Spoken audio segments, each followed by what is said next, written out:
మనం breaking news చూస్తూ ఉన్నాము. ఏదైతే నిన్న కొండా సురేఖ సమంత విషయంలో, అక్కినేని నాగార్జున విషయంలో, అక్కినేని నాగచైతన్య విషయంలో చేసినటువంటి కామెంట్స్ ఉన్నాయో, ఆ కామెంట్స్ మీద అక్కినేని ఫ్యామిలీ చాలా సీరియస్గా రియాక్ట్ అయింది.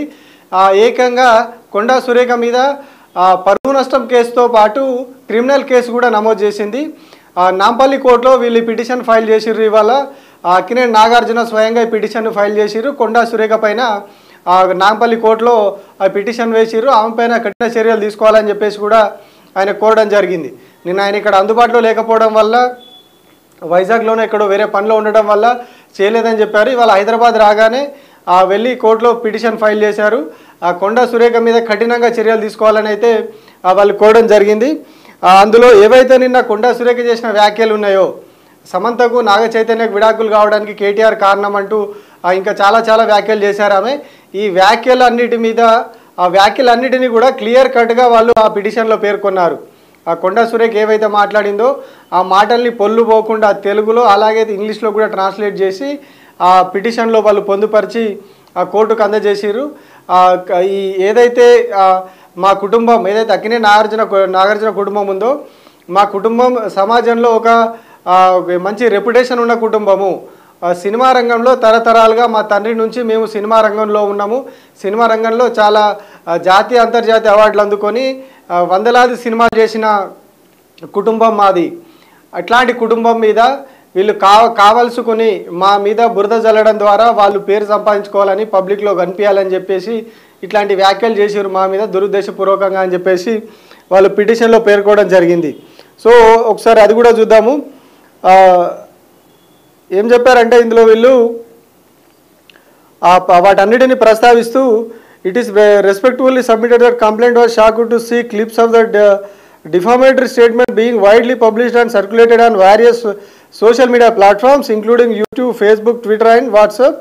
The statement falsely claims and misleads the public into believing that the cause of the divorce between Naga Chaitanya and his ex-wife Samantha was linked to a purported Lilygood demand made by Sri K.T. Ramarao. Especially, the accused has instituted a derogatory manner that Sri K.T. Ramarao requested a meeting with Samantha for inappropriate purpose and further implied that the complaint supported these alleged interests of Sri K.T. Ramarao in exchange for not demolishing the N Convention Center owned by the complaint's family. It is alleged that the complainant and his family pressured Samantha to comply, which is ultimately led to the divorce. ఏవైతే నిన్న చేసినటువంటి comments ఉన్నాయో వాటి అన్నిటిని ఇందులో ప్రస్తావించారు. దీనికి సంబంధించినటువంటి ఏవైతే వివిధ వార్తాపత్రికల్లో వచ్చినటువంటి ఆ కథనాలన్నిటినీ కూడా దీనికి కంప్లైంట్కి జోడించారు వాళ్ళు. ఈ కంప్లైంట్లో అన్ని యూట్యూబ్ ఛానల్లే యూట్యూబ్లో వచ్చినటువంటి వీడియోలు కావచ్చు, అట్లాగే వివిధ దినపత్రికల్లో వచ్చినటువంటి, వివిధ వెబ్సైట్లలో వచ్చినటువంటి ఎవరు కొండా సురేఖకు సంబంధించిన కామెంట్లకు సంబంధించిన లింక్స్ని వాళ్ళు అందులో ఇంక్లూడ్ చేసి ఇందులో కోర్టును కోరిరు. ఇందులో కంప్లీట్గా కొండా సురేఖ మాట్లాడినటువంటి ప్రతి అంశాన్ని కూడా ఇందులో ప్రస్తావించారు వాళ్ళు. It is respectfully submitted that by making and spreading these defamatory remarks, the accused has significantly damaged the complainant's reputation. This has led to a flurry of queries from friends, relatives and colleagues who expressed shock and concern over the false allegations. The defamatory content has led to widespread gossip, negatively affecting the complainant and his family's social standing. మేము ఒక reputation ఉన్న family మాది. అట్లాంటి మా మీద ఇట్లాంటి derogatory remark చేయడం వల్ల, కించపరిచేలాగా ఇట్లాంటి వ్యాఖ్యలు చేయడం వల్ల, ఇవన్నీ కూడా టీవీలో, సోషల్ మీడియాలో, ఇతరత్ర మాధ్యమాల్లో అన్నిట్లో ఆ కొండా సురేఖ మాట్లాడినటువంటి మాటలన్నీ రావడం వల్ల మా బంధువులు, మిత్రులు అందరూ కూడా మాకు ఫోన్ చేసి అడుగుతూ ఉన్నారు, ఏం జరిగింది, ఎందుకు ఇట్లా జరిగింది అని చెప్పేసి ఇట్లా చేస్తూ ఉన్నారు. సో అది మాకు మానసికంగా ఇబ్బంది కలుగుతూ ఉన్నది. ఇవన్నీ కూడా మమ్మల్ని ఇబ్బంది పెట్టే రకంగా ఉన్నాయంటూ వాళ్ళు ఆ పిటిషన్లో ప్రస్తావించారు. సో ఇవన్నీ కూడా సోషల్ మీడియాలో కూడా కంప్లీట్గా అదే జరుగుతుంది అని చెప్పేసి పెట్టారు. It is respectfully submitted that among the many people who enquired the two individuals, Yarlagadda Supriya contacted the complainant on 3/10/24 expressing their distress over the defamatory news. The complainant was forced to explain the falsity of the accusations in great detail, following which their apprehensions and anxieties were dispelled. The baseless claims have caused a severe negative impact on the complainant's mental well-being and social standing. ఏవైతే కొండా సురేఖ చేసిన వ్యాఖ్యలు ఉన్నాయో అవి ఎవరైతే complaint ఇచ్చింది complaint ఇచ్చినటువంటి నాగార్జున వాళ్ళ కుటుంబంకు మానసికంగా ఇబ్బంది పెడతా ఉన్నాయి. అట్లాగే సమాజంలో ఒక రెప్యుటేషన్ ఉన్న ఫ్యామిలీ, జాతీయ అంతర్జాతీయంగా ఫ్యాన్స్ ఉన్నటువంటి ఫ్యామిలీ అది. అక్కినేని నాగేశ్వరరావు నుంచి ఇప్పుడు నాగ చైతన్య వరకు, అక్కినేని అఖిల్ వరకు వీళ్ళంతా కూడా సినిమాల్లోనే ఉన్నారు. వాళ్ళ ఫ్యామిలీ అంతా కూడా సినిమా పరిశ్రమలోనే ఉన్నారు.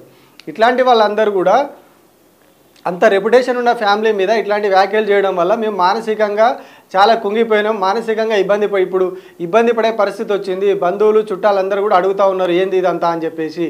అట్లాగే ఈ సమాజంలో కూడా కంప్లీట్గా మా పైన ఒక చిన్న చూపు వచ్చింది. మేము ఒక చేయకూడని తప్పు చేసినామన్నట్టుగా కొండా సురేఖ మాట్లాడిర్రు. ఏ భర్త చేయనిది, ఏ మామ కూడా చేయని ఒక తప్పును మేము చేసినాము అని ఆమె ఒక ఫాల్స్ అలిగేషన్ చేసిర్రు. ఏదైతే మా మీద ఆ ఫాల్స్ అలిగేషన్ వల్ల మేము సమాజంలో తలెత్తుకునే పరిస్థితి లేకుండా పోయింది. కాబట్టి ఆమె మీద చర్యలు తీసుకోవాలంటూ వాళ్ళు కోర్టుని కోరారు. It is respectfully submitted that the complaint who is widely respected in society has suffered disrepute and emotional distress due to the false and defamatory statements spread by the accused. Such false allegations constitute an act of criminal defamation, causing harm to both personal and professional aspects of the complainant's life and his entire family. ఏవైతే మేము చేసినటువంటి వ్యాఖ్యలు ఉన్నాయో ఇవన్నీ కూడా criminal defamation కిందకు వస్తాయి. ఒక క్రిమినల్ చర్య, నేరపూరిత చర్య, నేరపూరితంగా కుట్రపూరితంగా ఒక కుటుంబం యొక్క పరువుని, ఒక వ్యక్తి యొక్క పరువుని తీయడానికి ఏదైతే వీళ్ళు ప్రయత్నం చేసిర్రో ఇవన్నీ కూడా క్రిమినల్ డిఫామేటరీ కిందకి వస్తాయి. కాబట్టి దాని కింద ఆ సెక్షన్ల కింద చర్యలు తీసుకోవాలని చెప్పేసి వాళ్ళు కోరడం జరిగిర్రు. భారత న్యాయ సంహిత సెక్షన్ 356 ప్రకారం కొండా సురేఖపై చర్యలు తీసుకోవాలని చెప్పేసి వీళ్ళు కోర్టును కోరడం జరిగింది. ఇందులో వాళ్ళు ఆ కోర్టును అప్పీల్ చేసిర్రు. ఇందులో ఎక్కడ ఈమె బాపుఘాట్ దగ్గర, లంగర్ హౌస్లో బాపుఘాట్ దగ్గర ఈ వ్యాఖ్యలు చేసిర్రు. సో దానికి సంబంధించినటువంటి కంప్లీట్ ఎవిడెన్సులు కూడా ఏవేవైతే వీళ్ళు ఆమె చేసినటువంటి కామెంట్స్ ఉన్నాయో అవన్నీ కూడా కోర్టుకు సబ్మిట్ చేసిర్రు. కొండా సురేఖ చేసినటువంటి కామెంట్స్ సంబంధించినటువంటి ఆధారాలు కావచ్చు, దానికి సంబంధించినటువంటి వీడియో ఫుటేజీలు కావచ్చు, వివిధ ప్రచార మాధ్యమాల్లో వచ్చినటువంటి లింకులు కావచ్చు, ఇవన్నీ కూడా వాళ్ళ పిటిషన్లో పేర్కొన్నారు.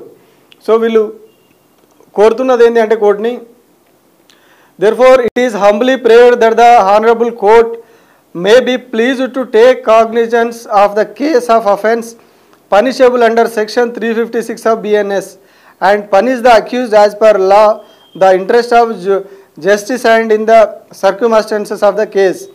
ఇది ఈ కంప్లీట్గా నాగార్జున ఫైల్ చేసినటువంటి కేసు, కొండా సురేఖ పైన నాగార్జున ఫైల్ చేసినటువంటి కేసులో ఉన్న కీలక అంశాలను మనం ఇప్పటివరకు చదివి చూసినాం.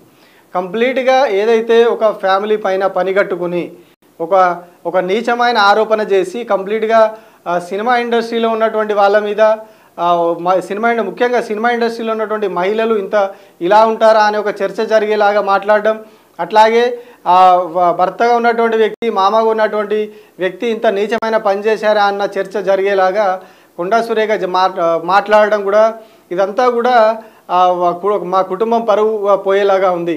ఎందుకంటే వాళ్ళు ఓన్లీ సినిమాలో నటులే కాదు, వాళ్ళు ఒక స్టూడియో ఉంది, వాళ్ళు చాలా సినిమాలకి ప్రొడ్యూస్ చేస్తూ ఉంటారు.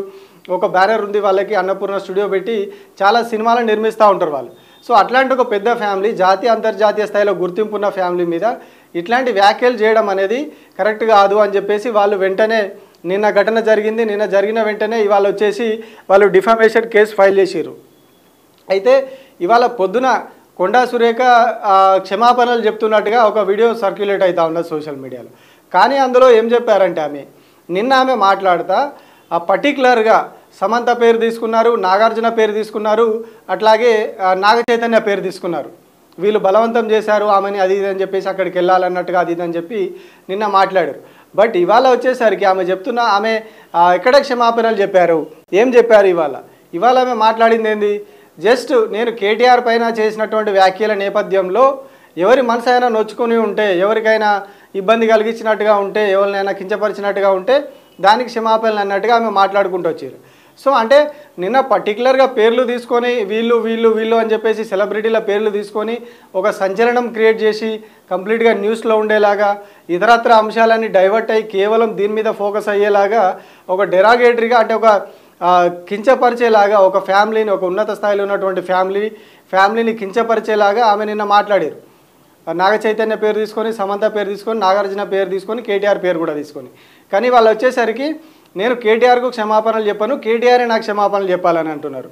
కానీ ఈమె మాత్రం అక్కడ కేటీఆర్ పేరు తీసుకొని కేటీఆర్ నాకు క్షమాపణలు చెప్పాలన్నారు. కానీ అదే ఆమె నిన్న ఎవరి పేర్లు అయితే తీసుకొని కించపరిచేలాగా మాట్లాడిరో వాళ్ళ పేర్లు తీసుకొని ఎక్కడ కూడా నాగార్జున క్షమాపణలు, సమంతకి క్షమాపణలు, అక్కినేని నాగ చైతన్యకు క్షమాపణలు అని ఎక్కడా చెప్పలేదు. కేవలం ఏదో కంటి తుడుపు చర్యగా ఆమె మాట్లాడినట్టు అనిపించింది తప్పితే ఎక్కడ కూడా ఆమె చేసిన వ్యాఖ్యల మీద ఆమె ఎక్కడ కూడా మనసు నొచ్చుకున్నట్టు కానీ, బాధపడ్డట్టు కానీ, ఒక మహిళని ఇందులోకి లాగాను, నేను ఇంకా కొందరు మహిళలను కూడా లాగాను, ఒక ఫ్యామిలీ రెప్యుటేషన్, ఒక 2-3 ఫ్యామిలీల రెప్యుటేషన్ దెబ్బతినేలాగా మాట్లాడిన అనే ఒక రియలైజేషన్ అయితే ఎక్కడ కూడా మనకు కనిపించినట్టు అనిపించలేదు. ఆమెకు క్షమాపణ ఆమెకు చెప్పాలనే విషయంలో కేటీఆర్ పేరు పదే పదే ప్రస్తావించారు. పొద్దున మాట్లాడిన ఆమె అక్కడ ప్రస్తావించారు. అట్లాగే బయట పలు వేదికల మీద కూడా మాట్లాడుతూ కేటీఆర్ పేరును పదే పదే తీసుకున్నారు. ఆయన నాకు క్షమాపణలు చెప్పాలి, కేటీఆర్ క్షమాపణలు చెప్పాలని. కానీ ఈమె క్షమాపణలు చెప్పాల్సిన దగ్గర మాత్రం ఎక్కడ కూడా నాగార్జునకు కానీ, నాగ చైతన్య కానీ, సమంతకు కానీ వీళ్ళ ముగ్గురు పేర్లు ఎక్కడా తీసుకోలేదు.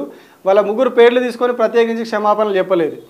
కేవలం అలిగేషన్ చేసేటప్పుడు సంచలనం కోసం మీడియాలో కనిపించాలని, మీడియాలో ఇతర అంశాలన్నీ డైవర్ట్ కావాలని ఇప్పుడు రాష్ట్రంలో ఒక విధమైన పరిస్థితి ఉన్నది. అట్లాంటి తరుణంలో ఆమె మాట్లాడింది. సో ఎందుకు అంటే ఆమెకు ఎందుకు రియలైజేషన్ లేదు అని మనం అనాల్సి వస్తుంది అంటే, ఆమె ఒక టీవీ ఛానల్ కూడా ఇంటర్వ్యూ ఇస్తున్న సమయంలో కూడా ఆమె మళ్ళీ ఇవాళ కూడా ఆ సేమ్ వ్యాఖ్యలు చేశారు.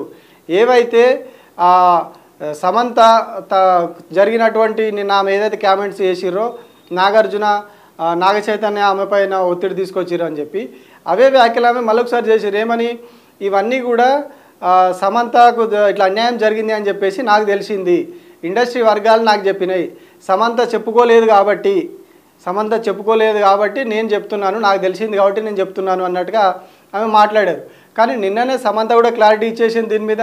నాగ చైతన్య క్లారిటీ ఇచ్చారు, నాగార్జున క్లారిటీ ఇచ్చారు, వీళ్ళందరూ క్లారిటీ ఇచ్చారు. ఇదంతా జరిగిన తర్వాత కూడా ఆమె అదే మాట కట్టుబడి ఉన్నట్టుగా తెలుస్తూ ఉన్నది.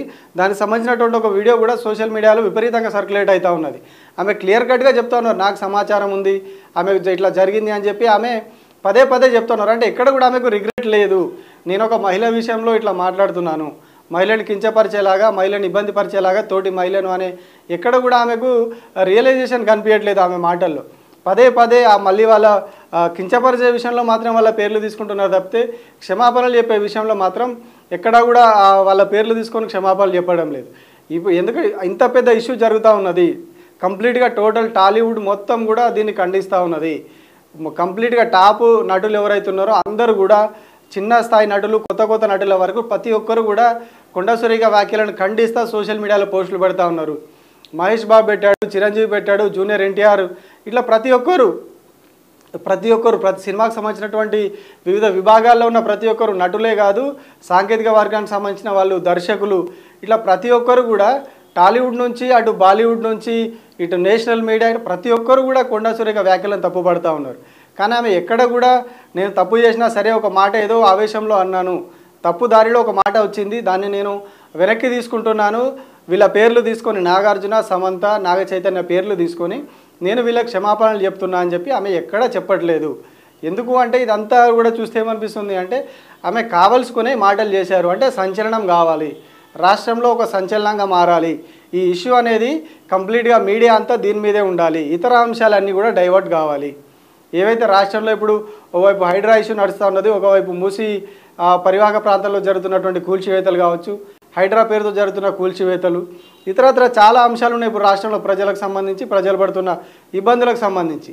వీటన్నిటి విషయంలో ఎక్కడ కూడా ప్రభుత్వం మీద వ్యతిరేకత రాకుండా అడ్డుకునేందుకు, వీటన్నిటి నుంచి ప్రజల దృష్టి మరల్చేందుకు ఒక హై ప్రొఫైల్ ఉన్నటువంటి వ్యక్తులను, ఒక కేటీఆర్ కావచ్చు, ఇటు నాగార్జున ఫ్యామిలీ కావచ్చు, ఇట్లా 2 హై ప్రొఫైల్ వ్యక్తులను తీసుకొని ఆమె కామెంట్స్ చేయడం వల్ల ఒక ఇష్యూ అంతా కూడా వాళ్ళ చుట్టే తిరుగుతూ ఉంటుంది. అప్పుడు అటెన్షన్ అంతా కూడా ప్రజల అటెన్షన్ కూడా వేరే వైపు ఉండకుండా ఇట్లాంటి హై ప్రొఫైల్ ఇష్యూలు వచ్చినప్పుడు ఖచ్చితంగా ప్రజలు కూడా ఏం జరుగుతుందని ఆసక్తిగా చూస్తారు. సోషల్ మీడియాలో కావచ్చు, మెయిన్ స్ట్రీమ్ మీడియాలో కావచ్చు, ప్రతి దాంట్లో ప్రజలు ఆసక్తిగా వెతుకుతూ ఉంటారు. అసలు ఏం జరిగింది, వాళ్ళ అప్డేట్ ఏంది, ఏం జరుగుతా ఉన్నది, వీళ్ళేమన్నారు వాళ్ళేమన్నారు అని చెప్పేసి ఇట్లాంటి హై ప్రొఫైల్ కేసులు 100% చూస్తూ ఉంటారు. సో ఇప్పుడు ఈ ఇష్యూ అంతా కూడా దానికోసమే వీళ్ళు చేసినట్టుగా కనిపిస్తూ ఉన్నది. ఎందుకంటే ఒక చిన్న ఇష్యూ, ఆ ఫోటో ఏదైతే వాళ్ళు ఆరోపిస్తూ ఉన్నారో కించపరిచేలాగా పెట్టిరని, అందులో ఎట్లాంటి కించపరిచే అంశాలు లేవు, కించపరిచినట్టుగా ఎక్కడ వ్యాఖ్యలు కూడా లేవు. అట్లాంటి ఒక చిన్న ఫోటోని తీసుకొని ఇంత పెద్ద రాద్ధాంతం చేయడం, 2 హై ప్రొఫైల్ ఉన్నటువంటి ఫ్యామిలీలను ఇందులోకి లాగడం, ఒక నీచమైన కామెంట్స్ చేయడం ఒక మహిళ మీద, ఇదంతా కూడా కేవలం అటెన్షన్ డైవర్షన్ కోసం జరుగుతూ ఉన్నది. కేవలం రాష్ట్రంలో జరుగుతున్నటువంటి పరిస్థితుల నుంచి, ప్రభుత్వం మీద వస్తున్నటువంటి వ్యతిరేకత నుంచి ప్రజలను పక్కకు దారి పట్టిస్తే, ప్రజలకు ఇంకొక హాట్ టాపిక్ ప్రజల ముందు పెడితే, ఒక ఇంట్రెస్టింగ్ ఇష్యూ, ఒక సినిమా ఇండస్ట్రీలో టాప్ పొజిషన్లో ఉన్నటువంటి ఫ్యామిలీ నాగార్జున ఫ్యామిలీ. సో ఖచ్చితంగా అది పబ్లిక్ ఇంట్రెస్ట్ ఉంటుంది. ఇటు రాజకీయాల్లో కూడా కేటీఆర్ అంటే మాజీ ముఖ్యమంత్రి కొడుకుగా కావచ్చు, స్వతహాగా ఆయనకు కూడా కేటీఆర్కు చాలా పేరున్నది రాష్ట్రంలో, మాజీ మంత్రిగా, బీఆర్ఎస్ పార్టీ వర్కింగ్ ప్రెసిడెంట్గా. సో ఇట్లా 2 హై ప్రొఫైల్ ఇష్యూలను తీసుకొచ్చి ముందు పెట్టినప్పుడు 100% పబ్లిక్ అటెన్షన్ ఉంటుంది దాని మీద. సో ఇప్పుడు ఈ పబ్లిక్ అటెన్షన్ ఇటు డైవర్ట్ చేసేసి, పబ్లిక్ అటెన్షన్ ఇటు తిప్పేసి, మరి వీళ్ళు తెర వెనకాల ఏం చేద్దాం అనుకుంటున్నారు, ఇట్లాంటి సందర్భంలో తెర వెనకాల ఏం జరుగుతూ ఉన్నది అనేది కూడా చర్చనీయాంశంగా మారింది. అంటే ఒకవేళ తప్పిదారిగా ఆమె నిజంగానే దురుద్దేశంతో అనలేదు, తప్పిదారిలో ఏదో ఆవేశంలో మాట వచ్చింది అనుకున్నప్పుడు ఆమె ఈ పార్టీకి క్షమాపణలు చెప్పాలి, పర్టికులర్గా పేర్లు తీసుకొని వాళ్ళకి క్షమాపణలు చెప్తే ఇప్పటికీ ఇష్యూ అయిపోయేది. కానీ ఆమె ఎక్కడ కూడా వెనక్కి తగ్గట్లేదు. కొండా సురేఖ ఖచ్చితంగా నేను నా మాటలకు కట్టుబడి ఉన్నా అంటున్నారు. వాళ్ళ పేర్లు తీసుకొని వాళ్ళకి క్షమాపణలు చెప్పడం లేదు. కేటీఆర్ మాత్రం తనకు క్షమాపణ చెప్పాలని చెప్పేసి డిమాండ్ చేస్తూ ఉన్నారు. అంటే ఇంకా కొద్ది రోజులు ఇష్యూ లాగాలి, ఇంకా కొద్ది రోజులు ఇష్యూ నడవాలి, ఈ సమాజంలోనే ఉండాలి ఇష్యూ, పబ్లిక్లోనే ఉండాలి, మీడియాలో సోషల్ మీడియాలో అంతా కూడా ఇదే ఇష్యూ నడవాలన్న ఒక ఆలోచనే వాళ్ళకు ఉన్నట్టుగా కనిపిస్తూ ఉన్నది.